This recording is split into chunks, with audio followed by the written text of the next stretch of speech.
forensic pathologist, Dr. Michael Baden, had been hired by the Brown family and the victim to conduct his own autopsy after the August shooting.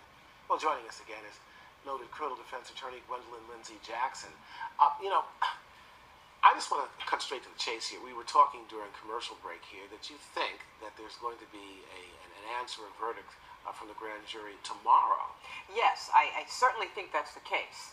And I think that we're hearing a little bit about that because I think on Saturday we heard that there was some indication that definitely the grand jury is very close to making a decision. We had Dr. Baden testify on Thursday, and that is a pathologist hired by the family. So we're certainly getting very close, and I'm hoping that we'll hear something by tomorrow. Well, I want you to touch on this because we talked when you were here last about information being leaked to the press and public that might have some sort of indicating factor as to whether or not this officer would be indicted. And it seemed like it was information easing out to kind of ease the tensions of folks, as it's kind of say, look, he's not going to be indicted here. We're not going to get any indictment.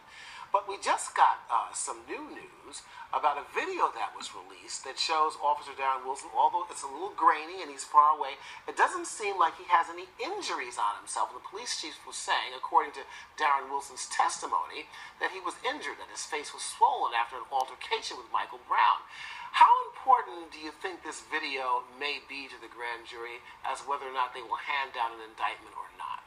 Well, it would certainly go to whether or not his story holds up, whether or not he felt that he was threatened by Mike Brown and he was defending himself. But clearly, if he has no injuries, his face is not swollen, then that would cast a huge doubt on it. But the thing to remember is, at the grand jury, we're not trying to prove whether or not he committed the crime by way of reasonable doubt. It's whether there's probable cause to believe a crime was committed, and then it has to go before a regular trial jury. And with that, Gwendolyn, there's also indication and information out there by some folks that there were at least perhaps as many as 8 African Americans who have different testimony as to what happened prior to, during, and after that incident. And these people are saying they didn't want to come forward because they were afraid for their lives. Do you know anything about this testimony or who these people might be? Well, I don't personally know who these people are and anything about the testimony, but I mean, I'm hearing in the media that there's some people that are going to testify that they really support the contention that Michael Brown was pulled into the car by the officer, that would support that, and also that he was shot while he was surrendering and on the ground or falling to the ground. Right, and I think there's a report here that the new findings that Brown was shot at least 3 times in the head. How significant is that? Well, I think that's very significant because if he was shot 3 times in the head, which is what I believe pathologist Baden suggested, they also looked at the trajectory.